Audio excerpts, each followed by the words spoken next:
Oh, let's talk about the Braves. You know, Sean Murphy, you may not know him quite yet, but you will.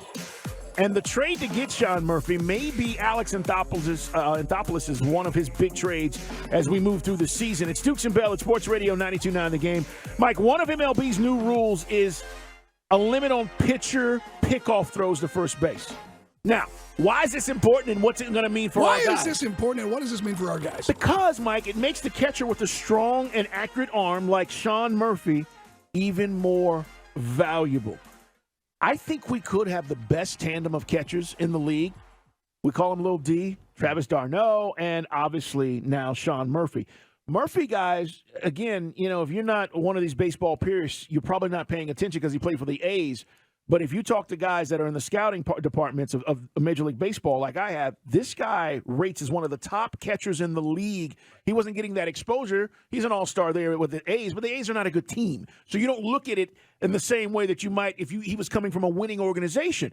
The point is, Mike, we're going to be better defensively because he does have a strong arm, an accurate arm. And now the limit on pitchers' pickoff throws at first base, he's going to keep guys put in check. You're not going to try to run on a guy like that, especially when you get those limited pickoff moves. So I think it's probably going to be a good thing for the Braves. Yeah, and I know that we're going to all get used to these new rules, and you could argue that at this stage of his career, Travis d'Arnaud is not really going to throw out much of anybody, but when he's going to be DHing, and Ozuna will work for his spots, but I would imagine you'll see a lot more of Travis doing the DH thing. But yeah, this guy that's why the JT Real Muto comps are always out there and where he was earlier in his career to where Real Muto, when he was a Marlin before he signed that big deal in Philly. But yeah, that's a big part of it. The bigger bases, a lot of teams are going to run. I think we're going to run. I hope we're going to run more than anybody. I love stolen bases was a big part of watching baseball when I was a kid. Remember Lou Brock? Action, man. Yeah, remember Ricky Henderson? I am now the greatest of all time. Hey, it was fun. Yeah, it jazzes things up. We just got so into the give me the walk and give me the home run and the analytics part of it because, as we said a few weeks ago, stolen bases are kind of counterintuitive to where analytics are, aren't they? They are. Pitchers are now restricted to just 2 disengagements. That's what they call them, okay? So that's a pickoff throw, a fake pickoff, step off the rubber. Which, 2. By the way, the fake pickoff never works. I know, but you get 2 of those in an at-bat, Mike. Not the entire time you're out there, but every at-bat. And now, you know, Sean Murphy was talking about, listen, is this going to make sure that, you know, runners are going to try to do a little bit more because they get these limited moves? I think they are. The other thing about the Braves, and this is kind of funny, what if I told you the Braves had the best offense in the National League, maybe in Major League Baseball? And I'm talking about just from an offensive run-scored perspective. I know we lost Dansby. The Freddie thing now is 2 years removed. Right. Okay, that is what it is. But you talk about Matt Olson, Michael Harris, Vaughn Grissom, Sean Murphy added to this lineup, d'Arnaud can rake, Albies, Acuna healthy. I'm just saying, we have one of the best lineups, and we don't even know what it's going to look like on a day-in and day-out basis. Add the DH in there. Hell, Mike, if Ozuna gives us anything, Rosario gives us anything, and we know he'll be better than he was last year, you're looking at a team that could lead the majors in runs scored, Mike. I know the Astros are good. I get it. I know the Mets are.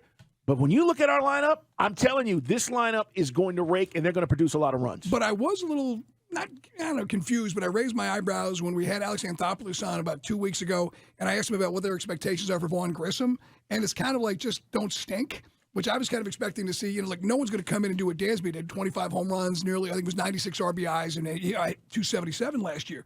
But you said it, you got to replace that production, and that's not a given. That's not a walk in the park. Arcia showed a great start early, and then he kind of tailed off, and then Vaughn Grissom came in at second base at the time because Ozzie was out. And that's another thing. Maybe Ozzie can be the guy that saves the day. You know, it's a guy we kind of forget about. You know, Ozzie Albies getting back to pre-Ozzie being banged up Ozzie. Acuna, I think, is going to be on a tear. He looked fantastic in Venezuela. Just again, is this the year where he puts it all together and there's no 2 or 3 weeks on the injured list and he can be the real MVP like he was, 4 seasons ago? But I'm still worried about that short still because that's still a lot of production you got to replace. Yeah, I think if you think about it from the standpoint of maybe it's not one guy, it's 3 guys over the course of 162. Let's just hypothetically say. Yeah. And if you're telling me that at the end of that 162, we have the numbers that Dansby gave us, just like Freddie. Matt Olson's not Freddie, but Matt Olson produced. He was really good. And now I think the pressure's off, Mike, when you talk about the comparisons. He's been here. He knows what this is.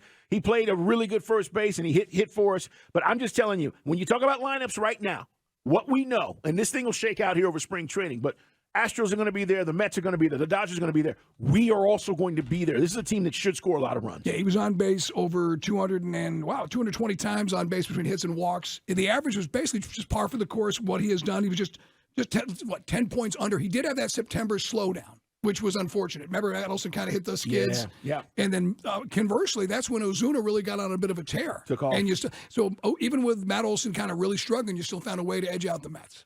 We're talking about our catcher situation. I think it's going to be a big plus for us. They will split time, by the way, Darno. How much time? We don't know. I mean, listen, you're trying to make sure that you're getting the best from each one of these guys. But to have a veteran like Travis and then also a first-time All-Star, and then you talk about what Murphy is. Murphy, a Gold Glover, and again, considered one of the best all-around catchers in baseball. We're going to be really good defensively behind the dish, and that is something that holds guys on base. Yeah, can't wait to see what this new stolen base, again, the new approach with baseball. The pitch count, you and I have been begging for this. Now, again, it's going to be, they call it the pitch count, but it's also hitter, get your butt in the box, too. It's not, you're kind of focused on the pitching aspect of it, although there's guys on base, it's now 20 seconds, right, between pitches. Yes, it is, yeah. And most guys, well, it's 15. I think most guys average about 20 to 23 or whatever seconds to deliver a pitch, depending on, Mike, if there's a guy on base. With guys on base, it gets longer because now you're trying to keep, that's why this disengagement thing, they're trying to shut that down and say, hey, you can't step off the mound 6 times or throw to first base 7 times to try to keep a guy on. That's just delaying the game. Let's try to keep it moving. What do you guys think? Do you like Sean Murphy? You like the idea of Darno and those guys platooning and obviously splitting time? Mike's right, though. The Vaughn Grissom thing, he just does not step in and immediately is Dansby. Well, I mean, I thought he could step in and do exactly what he did. I mean, remember that magical weekend in Fenway when he goes yard, grand slam? But Anthopoulos kind of, not that he was throwing a wet towel on it, but he was kind of saying temper your expectations. That's what I read into it about Vaughn Grissom. Yeah, I don't think, I told you guys, one day we were in here talking with Andy and Randy, and I said, I don't believe they expect him to be the starter right now. What they do expect him to do is contribute.